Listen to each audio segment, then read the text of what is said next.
Okay, kids, hello.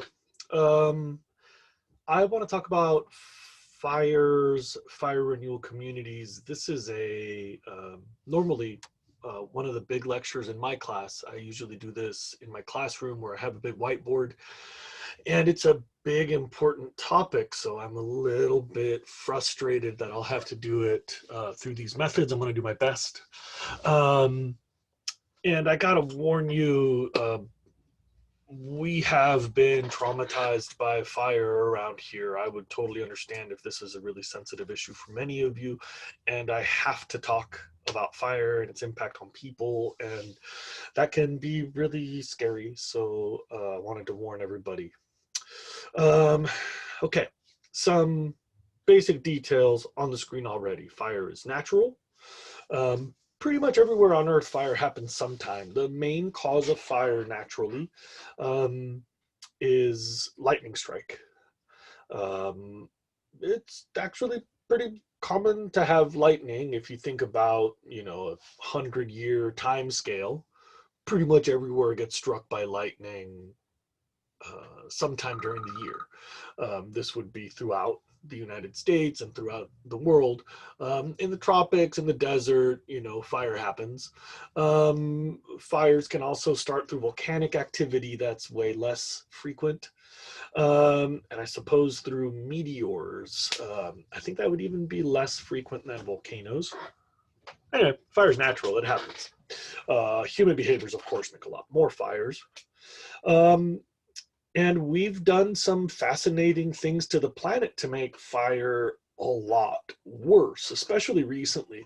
If you get a feeling like fires are getting worse, you're definitely right. They're definitely getting much worse. Your grandparents didn't have this, your parents didn't have this, your generation has just started to scratch the surface. I'm sorry to say that it probably will continue to get worse for a while. For one thing, we have climate change, and you can never blame a single fire on climate change because climate change doesn't cause discrete events. Climate change affects the averages. So if I change LeBron James' shoes and they're a little uncomfortable for him, did he miss the shot because the shoes? He might have missed the shot because good defense or bad shot. If I change LeBron James' shoes, I can't say that that's why he missed a single shot, but if his shoes are uncomfortable, his shooting averages would go down over the course of the game. You can say that the average is different, not a single event, right? He had uncomfortable shoes, so his free throw percentage went down by 50% and his field shots went down by 60%. Average changes due to big systemic changes. So we know that average fires are changing due to climate. Not an individual fire, but the average fire. We have more droughts. The rain is going someplace different. That's what happens when you change the climate. The weather shifts, the patterns shift. So, in many parts of the world, we have increased drought. And heat waves tend to be more intense. Climate change globally means rising temperatures on average. So all of those temperatures that would have had a little bit of a heat wave now have a much bigger heat wave. And all those seasons with a few hot spots now are a season that's all above average. So heat waves are more intense, more common, and longer. This means that fires are gnarlier due to climate change, and that's part of the problem. Of course, more and more people live near wildlands. This is a real estate trend that as the cities get crowded, those who can afford it buy big chunks on the edges. This is also a global development trend. Slums are also spreading on the edges. We don't tend to become denser too much. Our cities tend to sprawl, spread out, because we don't like each other. That's probably normal. So we have more and more people living on the edges, and we have this history of forest management where we kind of messed up. I'll get to that. Um, I need to remind you that the size and intensity of fires makes a big difference on human impact and the ecological recovery from a fire. So if it's bigger and hotter, it'll be more expensive, more deadly, and recover more slowly. Number three is definitely all those things you gotta know, but number three makes a huge difference. We're going to be talking a lot today about how the size and intensity of fires affects ecological recovery. And the patterns are pretty bad. You, you could just ignore me. There's a website called INCIWeb where you can see fire incidents on a website, and I'll just shut up and you can go see for yourself that fires are pretty bad and they're getting worse. You can get historical information on fires. I think we've just had 5 of the 6 largest fires in California history in the last 3 months, and fire season just starts the day after tomorrow. So before the current fire season even starts, we've already had 5 of the 6 largest wildfires in state history. Before fire season even starts, we've already had 5 of the 6 worst fires in state. And by the way, that other one, the 6th one, was like 1 or 2 years ago. So these are scary trends. We'll start with a little bit of history. One of the first and most famous environmental thinkers, this guy that was really trying to be a nice guy, messed up, and a lot of people since him have also messed up by thinking that forest fires were destructive. And they looked at this from a different lens. Our national forest is a utilitarian conservation system. So the national parks are aesthetic, recreational, spiritual. The national forest, way bigger than national park system. Those are to be used. So national forest is where I go to shoot deer. National forest is where most of your cattle is grazed in the American Southwest. National forest is where we get most of our American lumber, not from private land, from public land that we use. We preserved it to use, utilitarian conservation. So forest management for a long time has been about protecting lumber leases. People pay money and they have a right to expect that their resources will be preserved, because that's the whole point of National Forest Service. We preserve them for the purpose of using them. There was also a time when we did not all live in cities. So in 2020, if you want to save people's lives, you focus on the water quality in the big cities, protect air quality, and you're saving lives. America today is a few big cities and the rest of the country. This is why a lot of people argue that the Electoral College might be outdated, that parts of the country with very few humans have a huge amount of political power. This is an interesting debate that I'm not going to get into.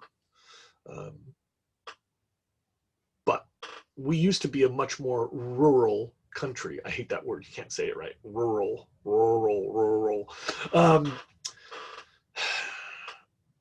So because we were all spread out, rural communities deserved protection, and that was a big whoop. We had all these fire services, city, county, state, national, that were all trying to protect people from wildfire. And we had this one big drought about 100 years ago that led to the Dust Bowl. Maybe you remember this? And that big drought also was correlated to some pretty gnarly fires, and people were really understandably scared. So we had this campaign called the Smokey the Bear thing, where the National Forest basically was just a system to put out forest fires and clear roads for loggers. Like, that's cool. That's just what the National Forest did. And Smokey the Bear, fascinating moment in American history, was a real bear somewhere in New Mexico. A little tiny bear survived a wildfire.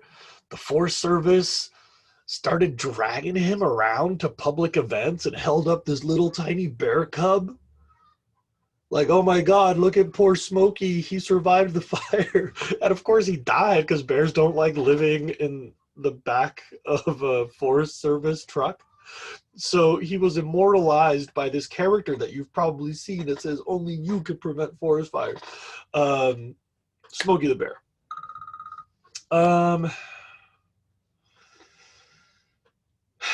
It worked. It worked. The National Forest pulled it off, and the Western United States basically didn't have a fire for 100 years if they could stop it.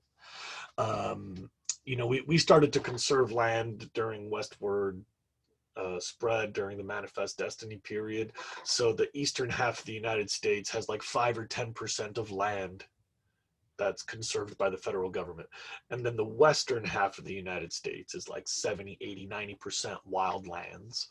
You know, you go to Wyoming, Idaho, Montana, Oregon, Washington, the desert that I hate, and California, and it's all like, conserved land. This happened after we had already developed the eastern half of the United States. So the National Forest Service, all these other agencies were working to stop forest fire. And for about 100 years, it pretty much worked. Like, our foothills, in large part, had not had a fire, because this is all national forest. Our foothills are national forest. We hadn't had a fire through most of this landscape, from Point Conception down to the Ventura River. We haven't had a fire on most of that land for over 100 years. We messed up. Because you get to this state where the forest is maxed out. And I'm sorry, I'm going to pause for a moment so I can come back with a different screen. So I'm going to see if I can pause. Be right back.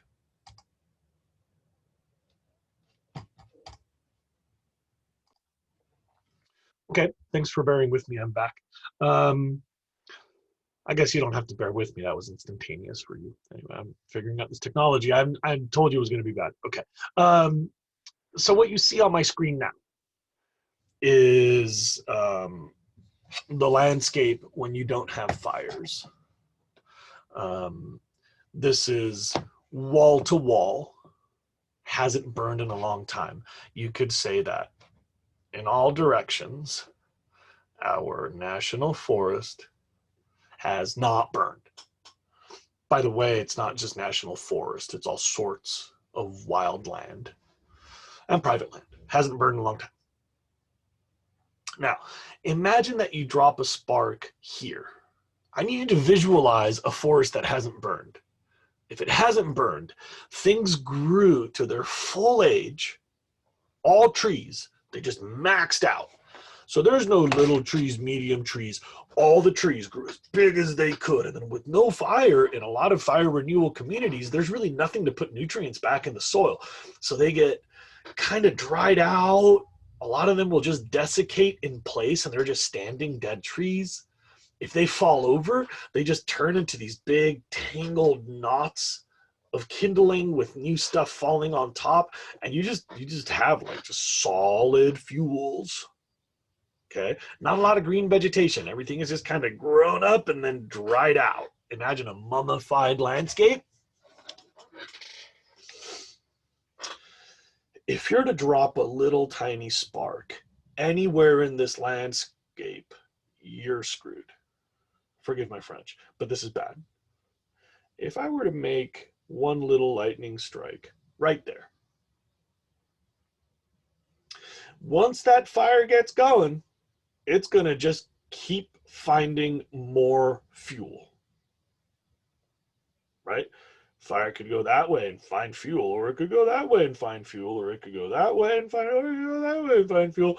Point being, there is no limit, and every direction the wind is blowing. Doesn't matter which direction the wind is blowing. The wind could go in a full 360, and this fire will first spread that way, and then it'll spread that way, and then it'll spread that way, and then it'll spread, and then you can just imagine. It doesn't matter about the conditions now. It doesn't matter which direction it's going, because it's fuel in all directions. That also means this fire is going to be really, really big and really, really fast. You remember the positive feedback thing, where fire growth dries out the wood around it, so you get more fire. And so as the fire gets larger and faster, the temps keep climbing. And what you can actually have, key distinction, this is a warm-up and this was a lecture in the previous unit. Key distinction, what you can actually have is you can lose topsoil.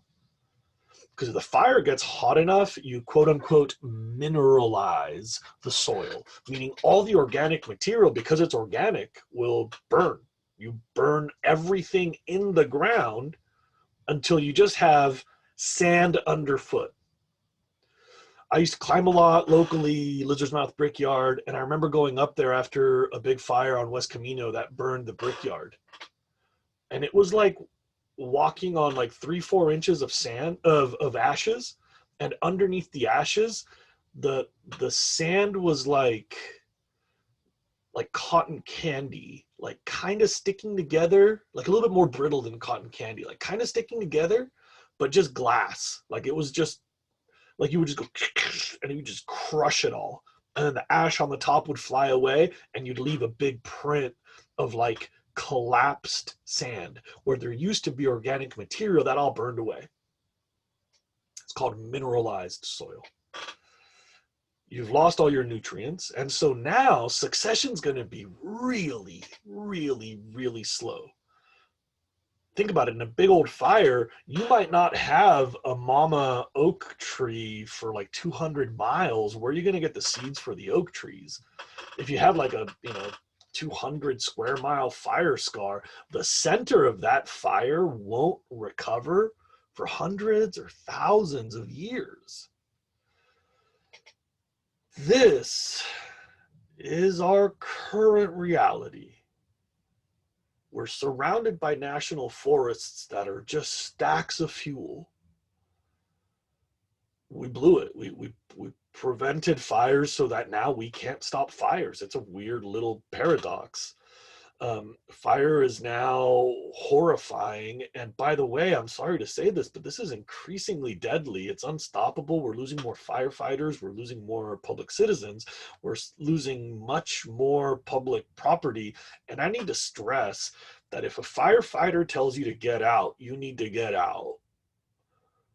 I've been friends with all of our fire chiefs, county, state, federal, around here for a long time. I've taught many of their kids. They all sent their kids to Santa Barbara High School, by the way. Anyway, I've known a lot of these homies. A lot of my friends fight fire. Former students have gone on to fight fire. I lived in an area that used to evacuate a lot. We're always afraid of fire. I have friends in the volunteer fire department. And if I could just make one personal comment, if the firefighters tell you to get out, please, please, please yell at your mom and dad. Don't save the house. Get out. Okay, because fires are scary. It's no joke. It's no joke. I'm going to try to see if I can't switch my screens here. And we now live, we now live in the era of mega fires. Every spark will make a fire. They spread like crazy. Basically, the only way that they stop is if they've run out of fuel or if you just got lucky and it rained. I've got friends up in Northern California right now. They're living right next to the Salmon Complex fire. And he says, basically, there's no way to fight it. It's too big. It's too scary. It's too dangerous. The hills are too steep. The fuels are too thick. And they're just like hoping that it'll run out of fuel before it burns his ranch, or his farm, I mean. Our fires are all larger. They're faster, which means they're hotter, which means you can actually get back to primary succession when you lose your soil, and now your recovery rates are astronomical. We have horrifying, devastating, deadly, dangerous fires. And we didn't need to be this way. We just sort of created this. This is the history of policy. Let me see, I'm back. We're good. What we used to have is a different pattern in our wildlands. I keep saying national forest, but remember that's all sorts of wildland. What we used to have was patchiness. This is a vocab term, and it means when your landscape is broken up into patches that have burned at different times. You could say that this one hasn't burned in 100 years, but around it, maybe that burned 5 years ago. This one burned maybe 15 years ago. This one burned 25 years ago. This one burned 30 years ago. This one might be pretty old, 50 years old. Let's say that this one just burned last year. And let's say that this one burned a few years ago. And this one burned maybe 40 years ago. I'm just making up numbers. This is patchiness. Now, this is what the landscape normally would look like, because fires are actually pretty common, but they're small. Now, what happens in this landscape is, first of all, there's a lot of places where a fire would not start.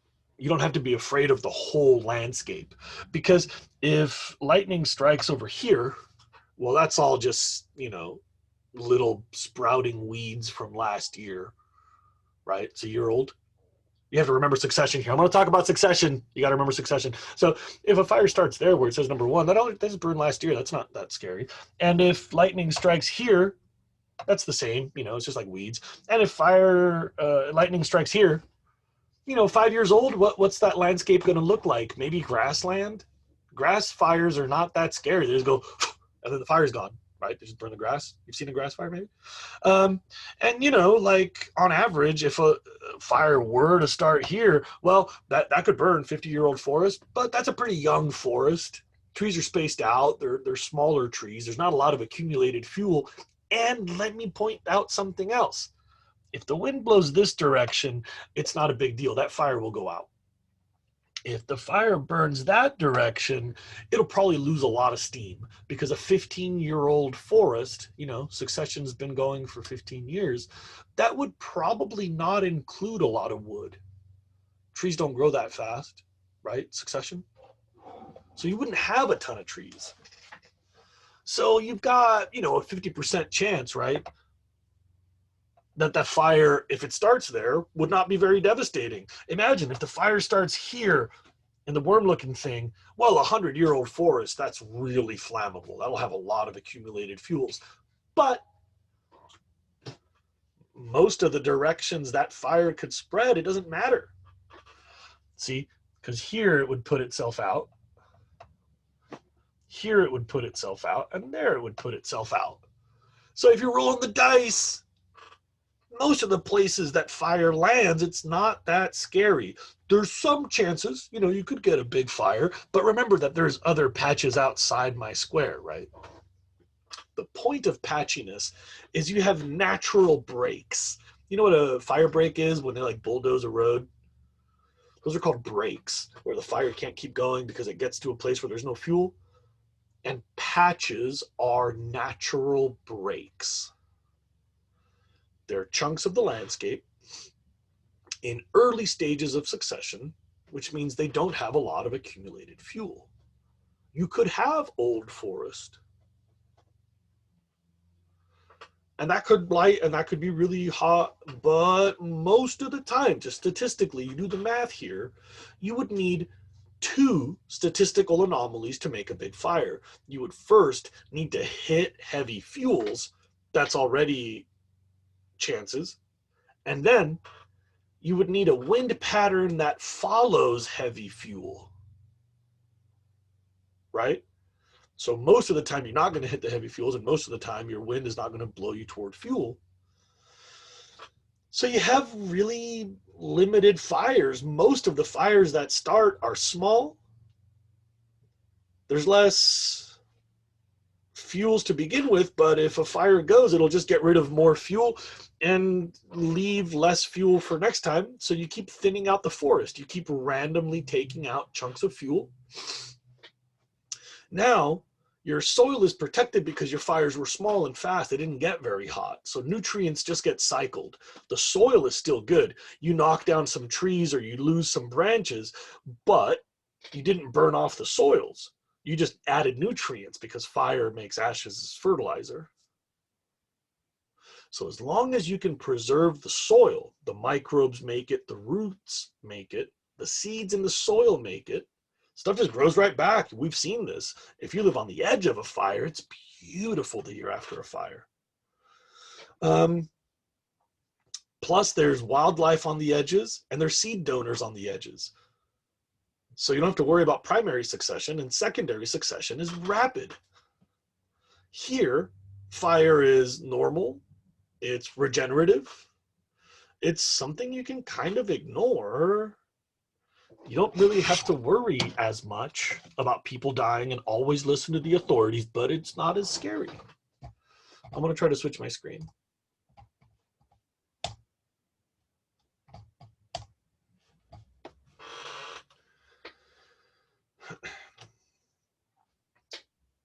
In a patchy landscape, fires are less likely to start and they're less likely to spread because there's natural breaks.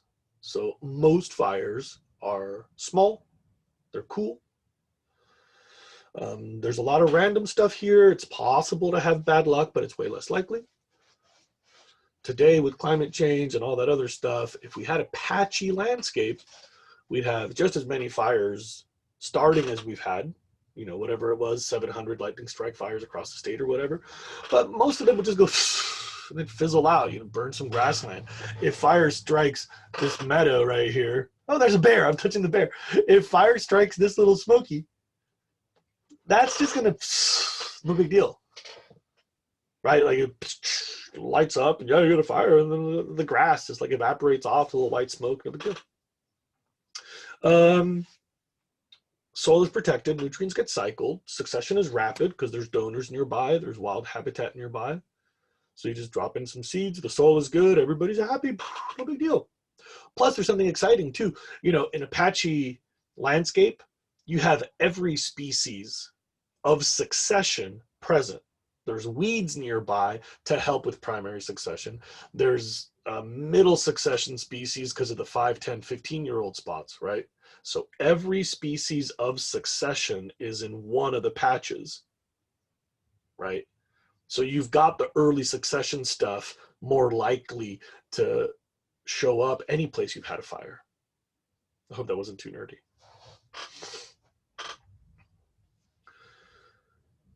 I wish we had this.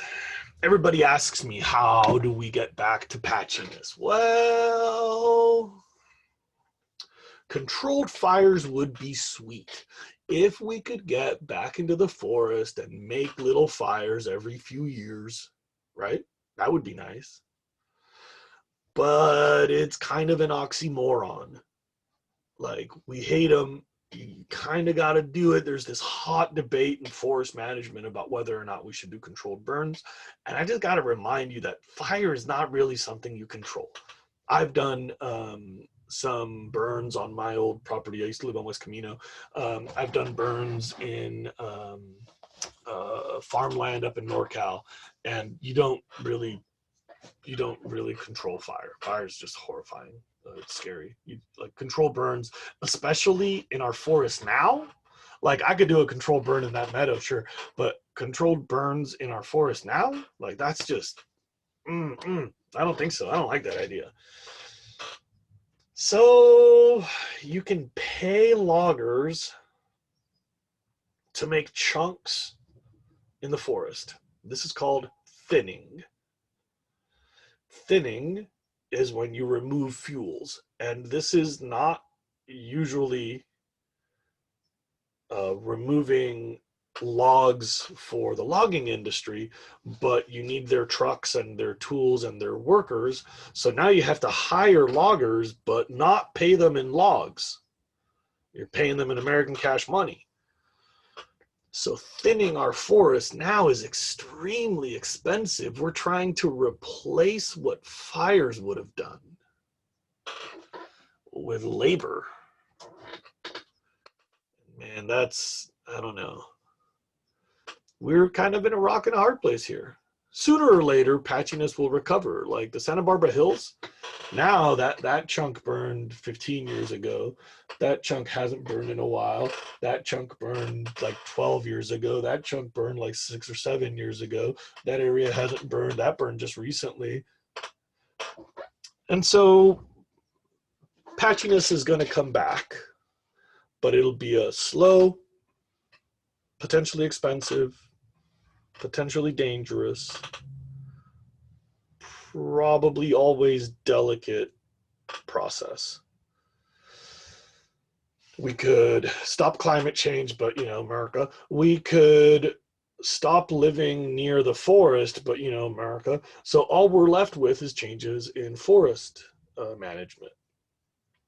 And changes in forest management are going to be expensive.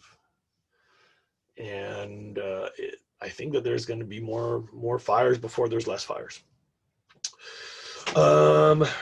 Interesting moment. There was a lot of science in there. I did throw down a few words, the thinning and the patchiness and the mineralization and stuff.